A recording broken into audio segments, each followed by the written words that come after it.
ಈ ಭಾಗದ ಎಲ್ಲ ಜನರಿಗೆ ಅನುಕೂಲ ಆಗುವಂಥ ಒಂದು ಉದ್ಯಾನವನ, ಈ ದೇವಸ್ಥಾನ ನಿರ್ಮಾಣ ಮಾಡುವಂಥದ್ದು ಪುಣ್ಯಕ್ಷೇತ್ರ. ಇಂಥ ಒಂದು ಮಹತ್ವದ ಕಾರ್ಯಕ್ರಮದಲ್ಲಿ ದಿವ್ಯ ಸಾನ್ನಿಧ್ಯವನ್ನು ವಹಿಸಿರುವಂತಹ ಶ್ರೀಮನ್ ನಿರಂಜನ ಪ್ರಣವ ಸ್ವರೂಪಿ ಮರುಳುಸಿದ್ಧ ಮಹಾಸ್ವಾಮಿಗಳ ಅಡದವರುಗಳಲ್ಲಿ ನಮಸ್ಕಾರ ಮಾಡಿ, ಈಗ ನಿಮ್ಮೆಲ್ಲರ ಅತ್ಯಂತ ಅಭಿಮಾನದ ನೆಚ್ಚಿನ ಲೋಕಸಭಾ ಸದಸ್ಯರು, ನಾನು ಜಾರಕಿಹೊಳಿ ಕುಟುಂಬದ ಜೊತೆಗೆ ಮೊದಲು ನಾನು MLA ಇದ್ದಾಗಿಂದ ಎಲ್ಲ ಬ್ರದರ್ಸ್ ಜೊತೆಗೆ ನನ್ನ ಸಂಪರ್ಕ. ನನಗೆ ಆ ಜಾರಕಿಹೊಳಿ ಸಾಮ್ರಾಜ್ಯ ಅನ್ನುವಂಥದ್ದು ಒಂದು ವಿಶೇಷವಾದ ಬೆಳಗಾವಿ ಜಿಲ್ಲೆ ಒಳಗೆ ಅದ, ಕರ್ನಾಟಕ ರಾಜ್ಯದೊಳಗೆ ಅದ. ಆ ಸಾಮ್ರಾಜ್ಯದ ಲಕ್ಷ್ಮಿ ಯಾರಪ್ಪ ಅಂತಂದ್ರೆ ಸನ್ಮಾನ್ಯ ಶ್ರೀ ಪ್ರಿಯಾಂಕಾ ಜಾರಕಿಹೊಳಿ ಅವರು ಉದ್ಘಾಟನೆ ಮಾಡಿದ್ದಾರೆ. ಅಂದ್ರೆ ನಿಶ್ಚಿತವಾಗಿ ಇಲ್ಲಿ ತಾವು ಬಯಸಿರುವಂತಹ ಎಲ್ಲ ಅಭಿವೃದ್ಧಿ ಕಾರ್ಯ ಅದು ಅತಿ ಶೀಘ್ರವಾಗಿ ಆಗ್ತೈತಿ ಅನ್ನುವಂಥ ವಿಶ್ವಾಸವನ್ನು ಈ ಸಂದರ್ಭದಲ್ಲಿ ಹೇಳ್ತಾ, ಇದು ಬಹಳಷ್ಟು ಪ್ರತಿ ಹುಣ್ಣಿಮೆಗೆ ಇಲ್ಲಿ ಬಹಳ ಭಕ್ತರು ಬರ್ತಾರೆ. ಪ್ರತಿ ಹುಣ್ಣಿಮೆಗೊಮ್ಮೆ ಇಲ್ಲಿ ಒಂದು ಪೂಜಾ ಕಾರ್ಯಕ್ರಮಗಳ ನಡೆದು ಒಂದು ಜಾತ್ರೆ ಪ್ರಕಾರ ಪ್ರತಿ ಹುಣ್ಣಿಮೆಗೆ ಆಗ್ತದೆ. ಇದನ್ನು ಅಭಿವೃದ್ಧಿ ಪಡಿಸ್ಬೇಕಂಥೇಳಿ ಎಲ್ಲರೂ ಬಯಸಿದ್ದಾರೆ. ಮತ್ತು ವಿಶೇಷವಾಗಿ ರೋಟ್ರಿ ಕ್ಲಬ್ ನಮ್ಮ ಅಥಣಿಯಲ್ಲಿ ನಿಜವಾಗಿ ಇದನ್ನು ಪರಿಚಯ ಮಾಡಿಕೊಟ್ಟವ್ರು ಯಾರಪ್ಪ ಅಂತಂದ್ರೆ ಗಜಾನನ್ ಮಂಗಸೂಳಿ ಅವರು ಸಂಸ್ಥಾಪಕ ಅಧ್ಯಕ್ಷರಾಗಿ ಈ ರೋಟ್ರಿ ಕ್ಲಬ್ ಜನಪರವಾದ ಕಾರ್ಯಕ್ರಮಗಳನ್ನು ಬಹಳ ಮಾಡುವಂಥದ್ದು. ಈ ಉದ್ಯಾನವನ ಇವತ್ತೇನು ನಿರ್ಮಾಣ ಮಾಡಲಾಗ್ತೀರಿ, ಇದರಿಂದ ಒಳ್ಳೆಯ ಒಂದು ಉತ್ತಮ ವಾತಾವರಣ ಮತ್ತು ಆಗಿರುವಂಥದ್ದು. ಮಕ್ಕಳು ಇಲ್ಲಿ ಆಟಪಾಠಕ್ಕೆ ಮಾಡಲಿಕ್ಕೆ ಬಂದ್ರೆ ಅವರಲ್ಲಿ ಒಂದು ಏನಪ್ಪ ಅಂದ್ರೆ ಕಾನ್ಫಿಡೆನ್ಸ್ ಹೆಚ್ಚಾಗ್ತದೆ, ಕ್ರಿಯಾಶೀಲತೆ ಹೆಚ್ಚಾಗ್ತದೆ, ಈ ಉದ್ಯಾನವನದ ಉಪಯೋಗವೂ ಆಗ್ತದೆ ಅನ್ನುವಂಥದ್ದು. ಇದ್ರ ಜೊತೆಗೇ ಇಂಥ ಮಹತ್ವದ ಕಾರ್ಯಕ್ರಮ ಮಾಡ್ತಿದ್ರು. ನಾವೊಂದು ಮಾತು ಹೇಳಲಿಕ್ಕೆ ಬಯಸ್ತೀನಿ. ನಾನು ಶಾಸಕನಿದ್ದಾಗ ಗಜಾನನ್ ಅವರ ತಮ್ಮ ರೋಟಿ ಕ್ಲಬ್ದಿಂದ ಪ್ರತಿ ವರ್ಷ ಮುಖಾಮುಖಿ ಕಾರ್ಯಕ್ರಮ ಮಾಡ್ತಿದ್ರಿ. ನಿಮ್ಗೆಲ್ಲರಿಗೂ ಗೊತ್ತದ, ಯಲಗುದ್ರಿ ಸಾಹೇಬ್ರಿಗೆ ಗೊತ್ತದ. ಗುಜರಾತಿ ಮಂಗಲ ಕಾರ್ಯದೊಳಗೆ ಶಾಸಕರನ್ನ ಕೂಡಿಸಿ, ಕಾಗವಾಡ ಶಾಸಕರು ಅಥಣಿ ಶಾಸಕರು ಇಬ್ಬರು ಕೂಡಿಸಿ ಸಾರ್ವಜನಿಕರು ಬರ್ತಿದ್ರು. ಅನೇಕ ಜನ ಪ್ರಶ್ನೆ ಮಾಡ್ತಿದ್ರು. ಆ ಪ್ರಶ್ನೆಗೆ ನಾವು ಶಾಸಕರು ಉತ್ತರ ಕೊಡಬೇಕಾಗ್ತಿತ್ತು.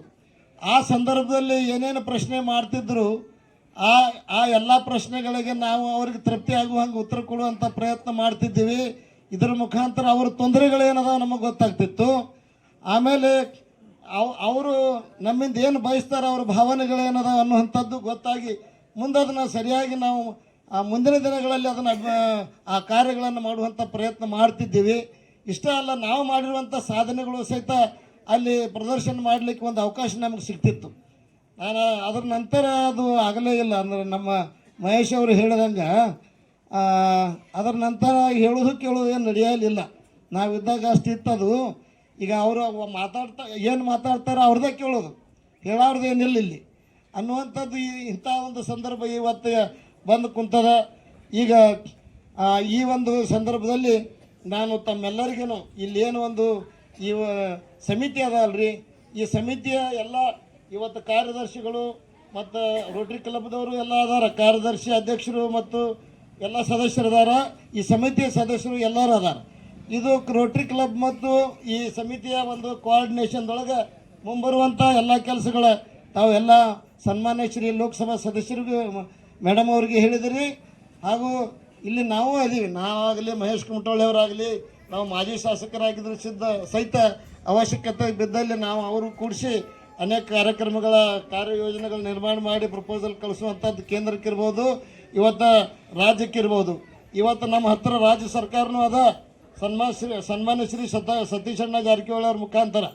ಇವತ್ತು ನಮ್ಮ ಹತ್ತಿರ ಕೇಂದ್ರ ಸರ್ಕಾರ ಅದ, ನಮ್ಮ ಲೋಕಸಭಾ ಸದಸ್ಯರಾಗಿರುವಂತಹ ಸನ್ಮಾನ್ಯ ಮೇಡಮ್ ಪ್ರಿಯಾಂಕಾ ಜಾರಕಿಹೊಳಿ ಅವರ ಮುಖಾಂತರ. ಅಂದರೆ ಎರಡೂ ಸರ್ಕಾರಗಳ ನಮ್ಮ ಕೈಯಲ್ಲಿ ಇವ್ರ ಮುಖಾಂತರ ಅದಾವ ಅನ್ನುವಂಥದ್ದು ಹೇಳಲಿಕ್ಕೆ ನನಗೂ ಸಹಿತ ಬಹಳ ಅಭಿಮಾನ ಅನ್ನಿಸ್ತದೆ.